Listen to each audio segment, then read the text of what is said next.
Thank you for joining us today for another exclusive interview sponsored by Immovet. Help your horses reach their maximal potential with Immovet's line of natural homeopathic products. I'm your host today, Aurélien Drumion. Today we are excited to welcome Elliot, a distinguished bloodstock agent. Join us as we explore his early influences in horse racing, the motivation behind his career choice, and the exciting purchases of Lot 62 and Lot 187 at the Arcana 2-year-old training sale. We'll dive into what makes these horses stand out, past experiences with the sale, and also Alex's view into innovation and growth within the thoroughbred industry. Stay tuned for an insightful conversation with one of the top figures in bloodstock. So Alex, great to have you here, first of all. Aurélien, good to be here. Excellent. Can you tell us a little bit more about your early influences in horse racing and especially bloodstock?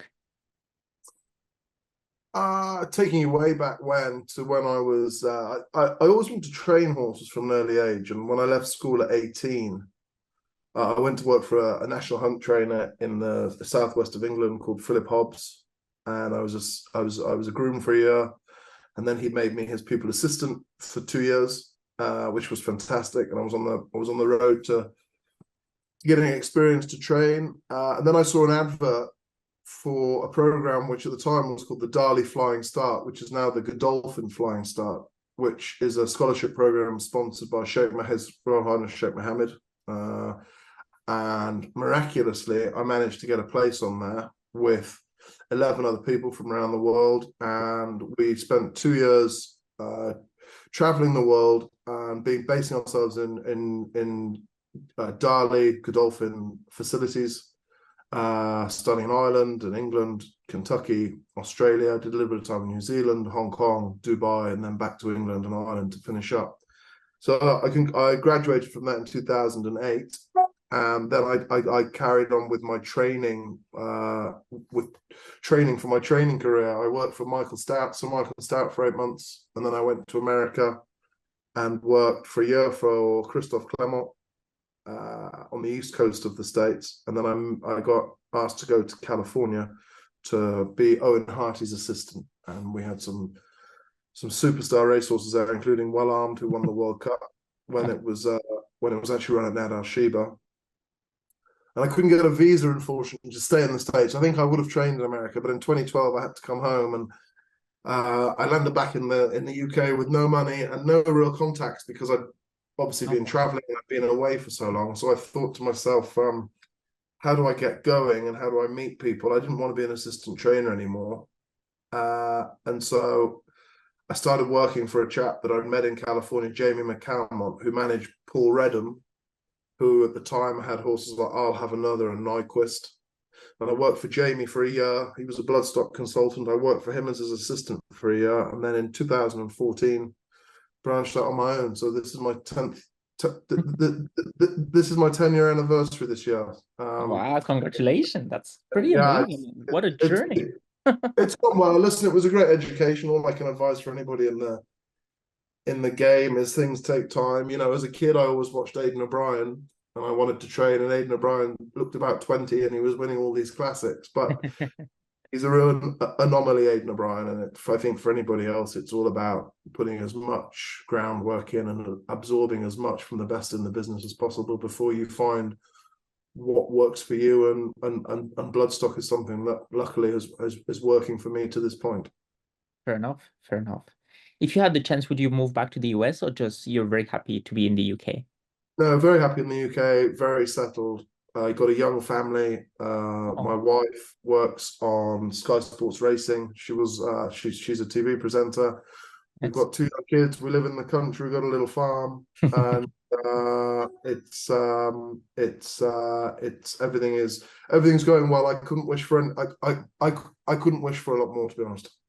Fair enough. With a very nice home, as we can see behind you. All right. What motivated you to pursue a career, as a bloodstock consultant, and how did those experiences shape your approach these days? Well, I think whatever you do in life, you've got to try and have an edge in it. You've got to try and do something better than everybody else. And what I feel has given me the chance to buy good bloodstock that works out for people is I look at it from a trainer's point of view.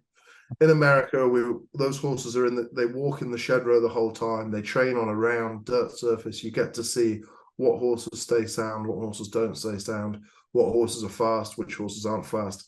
And I think that gave me my edge. I'm not saying it's a big edge. I'm not saying it is an edge, but it feels an edge to me. Is when I look at horses at public auction, I think I look at them from a trainer's point of view. You know, what I could handle as a trainer. Every horse I buy as if I'm going to train it. I buy it as if I want to look at that horse every day.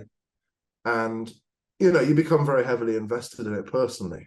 So I think that's what, and then obviously, but that's only a small part of when you see that horse and you buy that horse, you've then got to make sure they go to good trainers. And in somebody like Rafe Beckett, who I work closely with, I know that those horses are going to be cared for every day, and that gives me the chance for that horse to get. I'm only buying a small window of that horse's career, and so I'm putting it into everybody else's hands, and you've just got to make sure that those horses are getting put in the best hands with the best staff, the best feed, the best training, the best vets, and then to the racetrack, the best jockeys. And that's where I've tried to put myself in a position for buying bloodstock, and then on the you know on the what should I say, in terms of then I can go and buy foals on the same basis. I buy mares, so everything I buy is kind of with the same. I'm pretty much self-taught the way that I conduct my business. Okay. But that's worked for me. I think that from being so obsessed with training has given me an edge in buying horses. Definitely, and very much of a team effort in a way, like you mentioned. Absolutely, you're nothing without the team around you, without the person that supports you in terms of gives you the order to buy the horse. B, the people that work with me at the sales, from Lucy, my assistant, who takes care of lists. She's pulling out the horses. It means, you know, we try and look at about 200 horses a day at the yearling sales. So you've got to try and get through them quickly. You need to then have the right vets. You need to have the right trainers. So I'm all about team for sure. It's all about team. Excellent. Can you share with us the story of when you first sold lot 62 and decided to purchase it for your clients? Cool. Well, the 2-year-old sales are a very interesting aspect to our business in that a lot of the hard work has been done. The horse has been selected. Okay. The horse has been trained. It's then a performance-based sale. So I didn't see that horse at Arcana before he breezed. I think there was 102, maybe 200 horses catalogued to breeze. So I sat and I watched the breeze on a TV screen, because I feel you see more, and watch the way the horses breeze, watch their action, see if they put their head in the right place, see how vigorous the rider is, see what equipment's on the horse, and then make a list. So obviously lot number 62 hit my list. Sure. We also time the horses electronically. They go through 3 sets of beams. They go through the first furlong, the second furlong, and then what we call the gallop out, which is anything up to another half a furlong. So they're galloping. We're timing them over 2.5 furlongs. What I do is then I match up which horses time to which horses I looked at on my list, and I go through them, and the horses that look like they've timed fast and are slow, I put a line through those straight away. But the horses that look like they do it effortlessly, and then they clock in, say, the top 30-40%, I will then go and look at those horses. And not 62, he did it all very easily. He clocked in the top 20. He looked great doing it. So he was on my list to go and see. I went to see him at Lynn Lodge Stud, the consignment, and he was a big, imposing, actually a very big, imposing horse. Wow. It's then all into the presence of the horse and the way they walk, the way they move. He was very agile for a big horse. He turned very easily. He looked very sound. And, you know, a lot of it is to do with the horse's personality, and his personality shone through to me as being one of of one of the best horses in the sale. And then when Ammo Racing arrived on the grounds, I took him to see him. Kia Durabshin took him to see him. And a lot of people run away from big horses because they say the bigger the horse, the bigger the problem. But we've had a little bit of luck with a big horse called King of Steel, who he was second in the English Derby last year, and he won the Champion Stakes at the end of the year. And yeah, he was just about champion 3-year-old. So big horses don't really put us off. This horse was by Justify, vetted clean. Dan was a sister to Churchill, huge pedigree. He was bred by Cornwall. And he was very well purchased as a yearling. He cost 110,000 or 130,000 in Keeneland last September, but it was just before Justify got really hot. You know, he had those Breeders' Cup winners, and everything exploded for him after Eddie O'Leary had purchased him. So it might be the last time those Breeders' Cup guys get to buy Justifies, because his price has rocketed since. Wow. Interesting, very interesting. As I mentioned, you bought some amazing horses, especially Lot 62 and also Lot 187 at the Arcana 2-year-old training sale just a few weeks ago. Could you tell us more about the purchases, such as, who were they bought for, where are they headed, and what kind of races will they be targeted at? Yeah, so the filly 187, she's going to take a bit more time than the colt. They were both bought from Lynn Lodge Stud. She was out of a Group 1 winning Montjumer, Sarah Lynx, and she was a very elegant filly. She fitted the same criteria as the colt, and she was actually bought for Michael Tabor, and she's going to go into training with Simon Crisford in Newmarket. I imagine her seeing a back end 2-year-old, 3-year-old career for her. Whereas the colt was bought for Ammo Racing. He's back in England at the moment, just chilling out a little bit after the sale, and he might go to America. He'll either be trained by Bill Mott or Chad Brown in America, or if he stays here, there's a chance he goes to Rafe Beckett. So that's where we're thinking for the colt. But the filly was bought for Michael Tabor, and she's going to go to Simon Crisford. Excellent, excellent.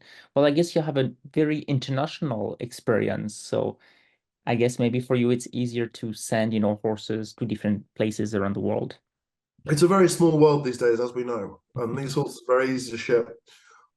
We breed some of the best, even though those horses were bred in America, they actually have European pedigrees, those two horses. And I do believe that in Europe, we breed the best turf horses in the world. But the problem is we don't run for very much prize money.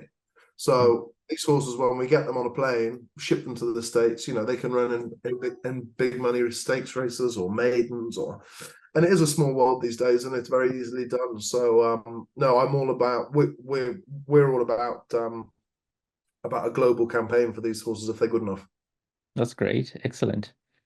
So according to you, what made those horses so special? Maybe pedigree, nicks, confirmation, or something else? I think it's a combination of everything, really, and it's, I've been in the business a long time now, looking at a lot of horses, and it's a bit like when you see somebody walk down the street, you can sort of say, would that person be a good runner or wouldn't they be a good runner?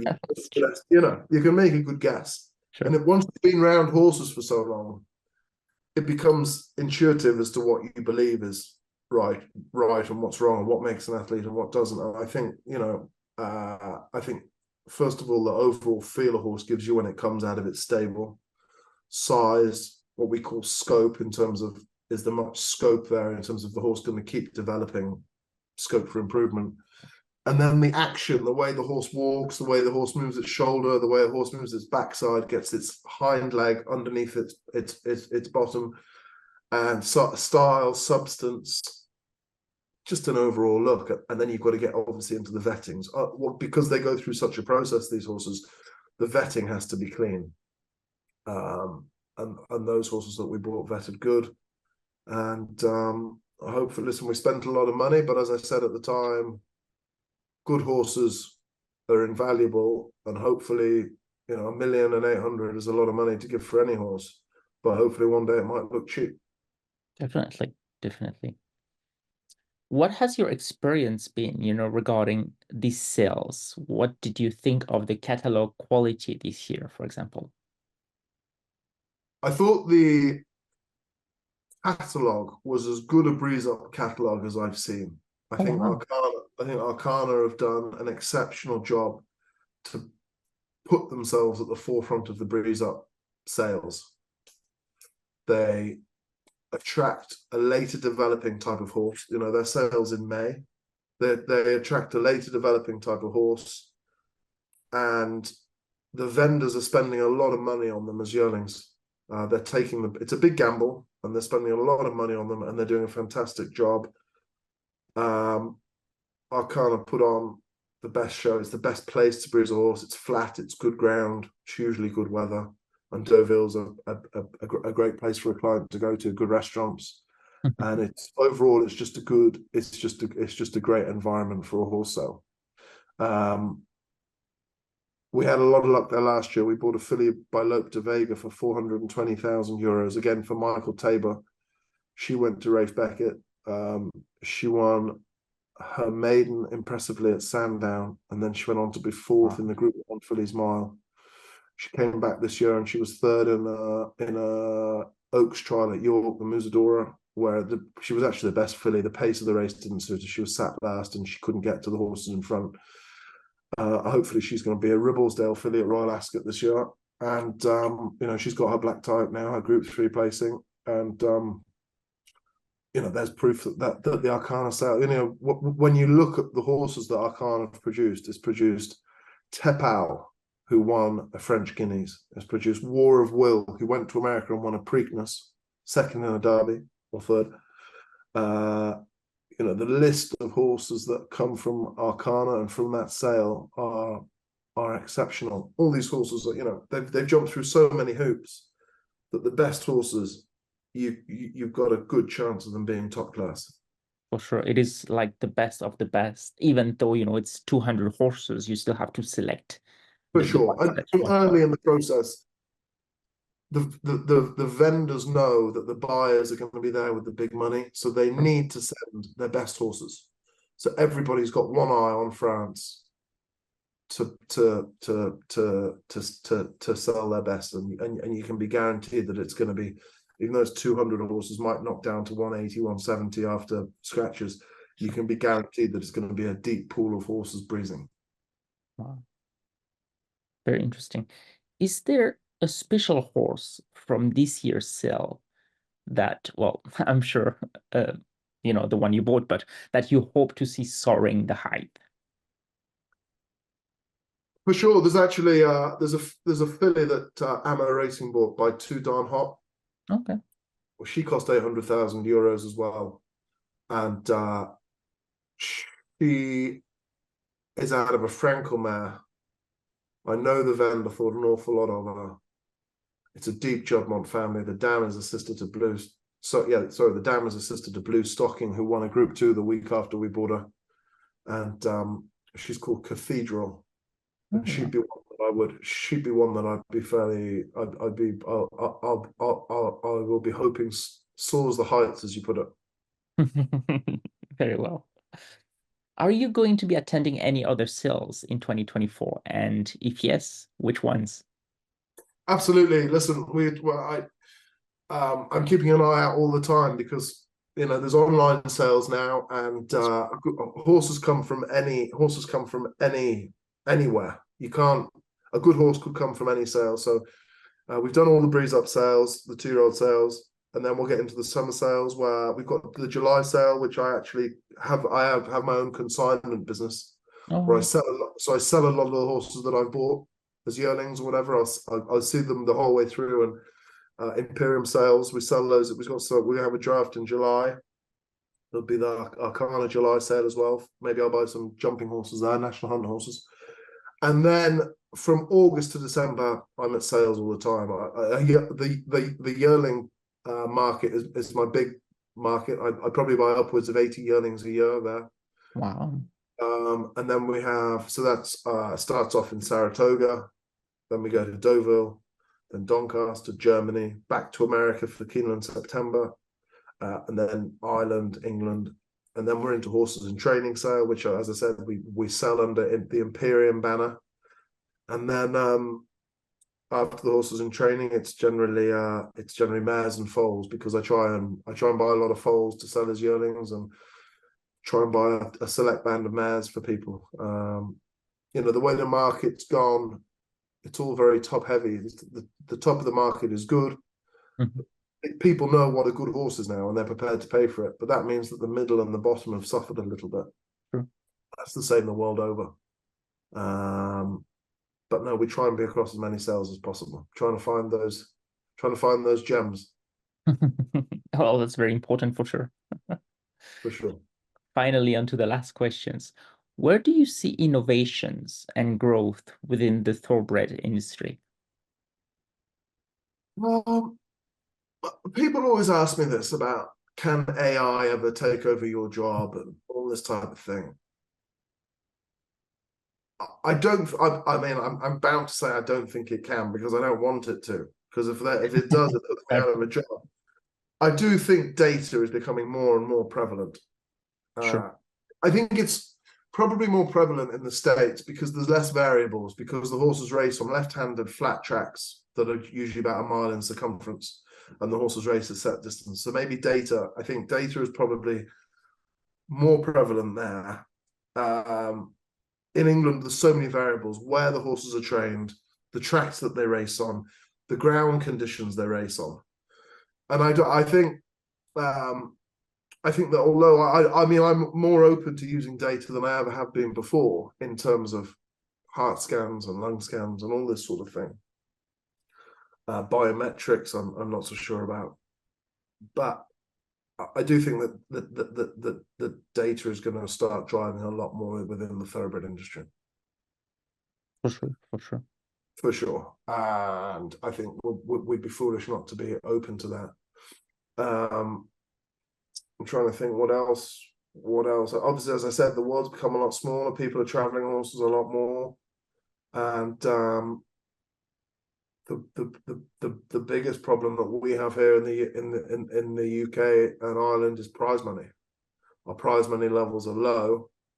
So it means that Compared to the rest of the world, I guess. compared to the rest of the world. So, we find a lot of Americans coming to Tattersalls to buy horses. It's great for our trade, but at the end of the day, we're going to start losing some of our best blood. Mhm.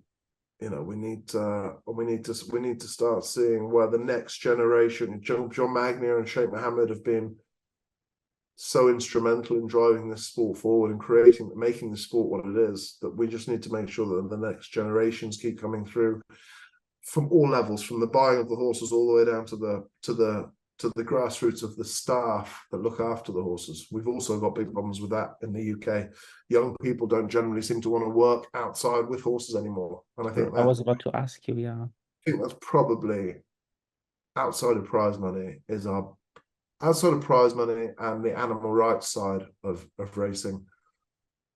I think that the staffing is becoming the biggest issue, because when I left school at 18 and I went to work in the yard mucking out. I don't think people look at their phones now and see what they think success is. And I think they kind of generally lose sight of the fact that they've got to build an organic way. Otherwise, it's got to have strong their businesses have to have strong foundations. And the only way you can do that is by learning about the horse at a basic level and working hands-on with them. Well, that's very true. I keep hearing that the Middle East, especially the new generation in the Middle East, is growing quite significantly compared to maybe Europe or the UK or even the US. What do you think? I think that's great news.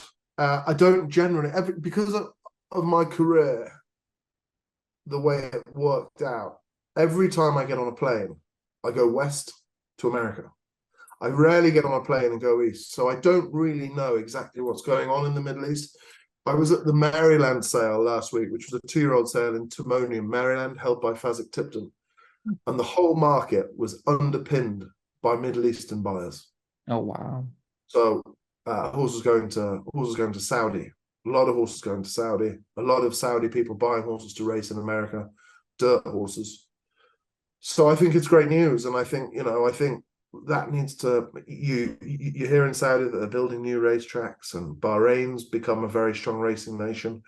And Dubai, year on year, it seems to produce some great racing there at Meydan and Jebel Ali. So, we definitely need to keep supplying those markets, and we definitely need to keep the young Middle Eastern generation interested, and we need to keep them buying horses, because it's an amazing game, and it rewards those who follow it closely.